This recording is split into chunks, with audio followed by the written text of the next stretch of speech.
الديمقراطية السليمة والاشتراكية. الاشتراكية زي ما قال الميثاق هي الترجمة الصحيحة لكون الثورة عملا تقدميا. الاشتراكية يعني ايه؟ الاشتراكية ككلمة معناها إقامة مجتمع الكفاية والعدل، إقامة مجتمع تكافؤ الفرص، إقامة مجتمع الإنتاج، وإقامة مجتمع الخدمات. الاشتراكية يعني ايه؟ بنقول الاشتراكية كلمة واحدة بس، معناها تحرير الإنسان من الاستغلال الاقتصادي ومن الاستغلال الاجتماعي.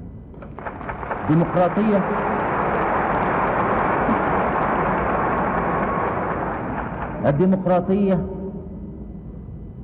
معناها تأكيد سيادة الشعب ووضع السلطة كلها في يد الشعب وتكريسها لتحقيق أهداف الشعب.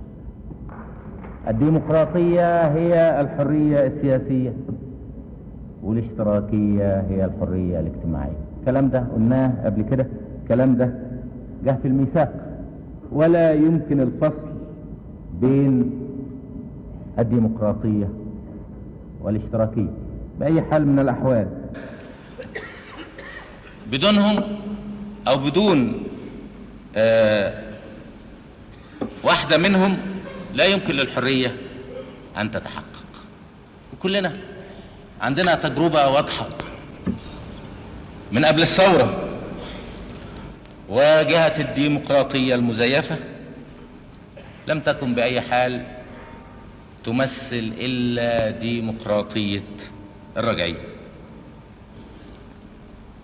الديمقراطية اللي كانت موجودة قبل الثورة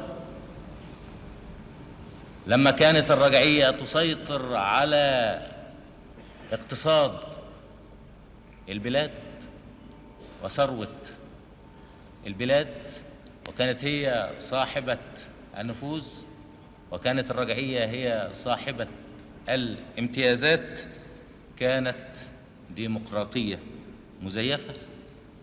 وكانوا بيقولوا انه في حرية سياسية او في ديمقراطية سياسية، ولكن الاستغلال والاقطاع ورأس المال المستغل قضى على كلمة الديمقراطية اللي قالوها. وعلشان كده احنا بنقول لا يمكن بأي حال أن يقال أن هناك حرية إلا إذا توفرت الديمقراطية السياسية مع الديمقراطية الاجتماعية. الرجعية ليست على استعداد أبدا أنها تقطع صلتها بالاستعمار. ده النموذج اللي احنا بنعمله، وده النموذج اللي احنا عملناه. قضينا على ديمقراطية الرجعية أو ديكتاتورية الرجعية، وقلنا إن سيادة الإقطاع وسيادة رأس المال المستغل على اقتصاد الوطن طبيعي تمكن لهم حتميا أن يسيطروا على العمل السياسي. أصحاب النفوذ المسيطرين على الاقتصاد، المسيطرين على الأرض، هم اللي بيعملوا الأحزاب السياسية.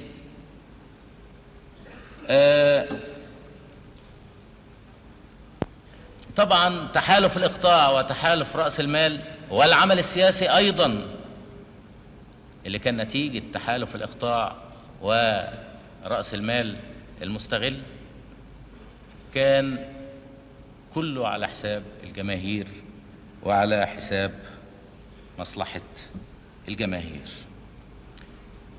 طبعا عدم وجود الحرية الاجتماعية، الكفاية والعدل لجماهير الشعب يسلب كل قيمة لشكل الحرية السياسية.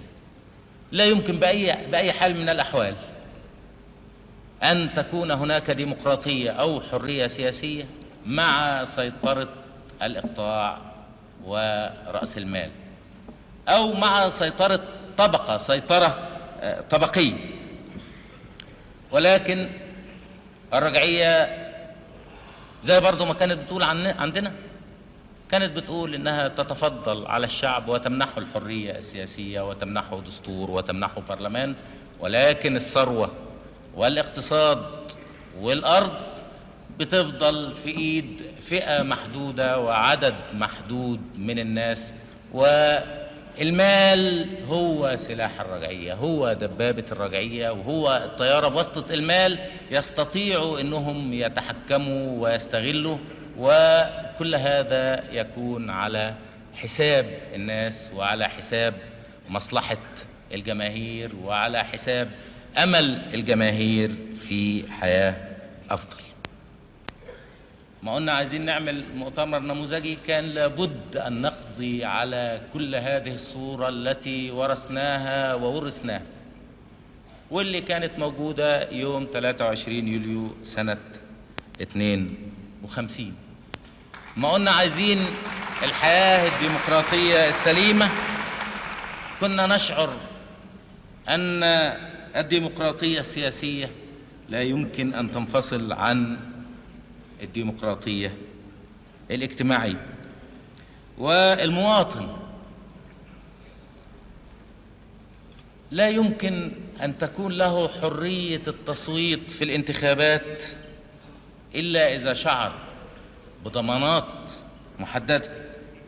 أول هذه الضمانات، والكلام ده اتقال في الميثاق، أن يتحرر من الاستغلال في جميع صوره، وأن تكون له فرصة في نصيب عادل من الثروة الوطنية، وأن يتخلص من كل قلق يبدد أمن مستقبله في حياته. قلنا أيضا أن الديمقراطية السياسية لا يمكن أن تتحقق في ظل طبقة من الطبقات، مع تسليمنا بوجود الصراع الطبقي. وقلنا إن احنا في تجربتنا من أجل إقامة حياة ديمقراطية سليمة لا بد لنا أن نحقق الديمقراطية السياسية في إطار الوحدة الوطنية، وفي إطار تذويب الفوارق بين الطبقات، وفي العمل على تصفية الرجعية، أي تحالف الإقطاع مع رأس المال وتجريدها من أسلحتها ومنعها من أي محاولة للعودة إلى السيطرة على الحكم وتسخير جهاز الدولة مرة أخرى لمصالحها. سقط تحالف الإقطاع مع رأس المال المستغل، وانتهى الاستغلال السياسي والاجتماعي والاقتصادي، وانفتح المجال للتفاعل الديمقراطي بين قوى الشعب العاملة، الفلاحين والعمال والجنود والمثقفين والرأس مالية الوطنية. وقلنا إن هذا هو البديل الشرعي لتحالف الإقطاع مع رأس المال، وهو القادر على إحلال الديمقراطية السليمة محل ديمقراطية الرجعية أو ديكتاتورية الرجعية. تكون الاتحاد الاشتراكي من كل أبناء الشعب، من كل أبناء الشعب، أكثر من 5 مليون. تكونت المنظمات والوحدات الأساسية، وقلنا أن ده بداية التفاعل بين قوى الشعب العاملة، وأبعدنا الرجعية المستغلة وصفيت الرجعية وجردت من أسلحتها.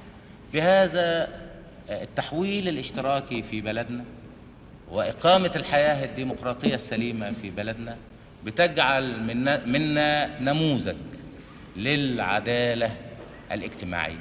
وده كان باستمرار منهجنا في العمل من أول الثورة سنة 52. طبعا كنا بنشتغل في بلدنا مش ممكن نغمض أبدا عما يجري حولنا، لأن اللي بيجري حولنا بيأثر علينا. ومثلا بيجوا الإنجليز بيقولوا عايزين يعملوا من البلد الفلاني يدخلوه في حلف وبيكون ضمن مناطق النفوذ، بنشعر إن هذه الحلقة بتؤثر علينا وتؤثر على التطور في العالم العربي، وتؤثر على مستقبلنا، وقد يكون هذا العمل تهديد لينا.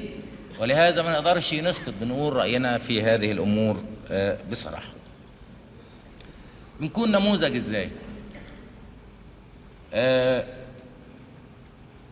زي ما قلنا إن احنا في الثورة والاشتراكية والديمقراطية السليم، قلنا إن كل واحد لابد أن يكون له نصيب في ثروة بلده، ولا بد أن نبني المجتمع المتحرر من الاستغلال السياسي والاقتصادي والاجتماعي. وكان لابد لينا أن نقضي على قلاع الرجعية، قضينا على الإقطاع بتحديد الملكية وتوزيع الأرض، ثم كان لابد لنا أن نحقق سيطرة الشعب على وسائل الإنتاج.